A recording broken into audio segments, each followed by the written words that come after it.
So pop quiz. Let's say you don't CK in here. Do you go to Gromp or do you recall? Probably just recall. Keep my tempo. Well, because you CK in here, you can break the rule here and you can overstay for this camp. But what does this camp actually get for you right now?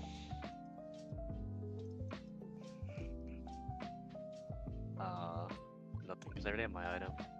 Yeah, you're getting your item. You're not gonna get level 6 from it, and you sure as hell are not gonna make a ball play. You're just gonna battle recall. So after you get this Gromp, you're gonna reset, which is fun. You're trying to get as much resources as you possibly can. But in my head, what makes the most sense is you recall, you cycle down towards bot lane. That means instead of you being down 30 seconds, 20 seconds, you know, because you have to walk as well, maybe 30 seconds. Instead of you being down those 30 seconds, you spend that clearing these camps, and now you've cleared your weak side, and now you can play hard into your strong side. You can skip these 2 camps for the rest of the game. Okay. So Only time I would clear this after a dragon like this is if my bot lane was even and my mid lane was even, and they weren't fighting that hard. But both lanes are like brawling. You have what I call like a active map or like a volatile map. Like you cannot over tempo on camps. Makes sense, yeah.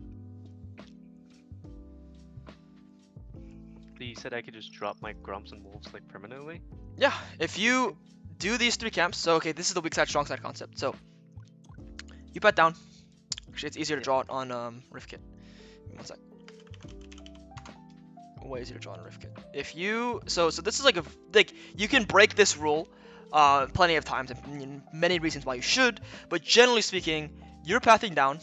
That deems this your strong side. That means this is your weak side. So when it comes to lanes, you want to play with your Jinx, Zillion, and you do not want to play with your Wukong. Your Orianna and your mid laner is always like even. Like mid lane is always a place where you can play through, you don't have to play through. But you want to play through bot lane.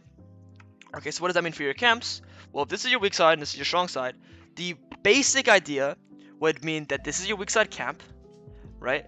And all of this terrain right here is like illegal terrain to be in.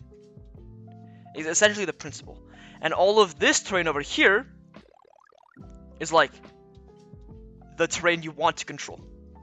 This is your strong side over here. Okay, so this being your strong side, this being your strong side, you never want to enter here. What that means is when you are playing your tempo sequence, you clear down your first clear, you get the crab, and you recall. If you do your top 2 camps, we'll call these our weak side camps. Your Raptors and your Krugs, you do not have to do your strong side camps. If you can get a dragon, you can invade, you can gank, you can dive bot. And then, instead of falling back to these camps, because you're able to actively make a play, it's very possible you can reset and restart the sequence, clear weak side, and repeat the process. So it's pretty much a process you can do over and over and over again, where instead of clearing your camps down here, you can restart this, and you're pretty much, as long as you're finding good plays, you're going to be able to find this over and over and over again. So only clear these camps if you're like about to hit level 6, you have the gold, or there's no plays. But if there is a play, you want to find that play. Make sense? Weak side, strong side? Yeah. This is illegal.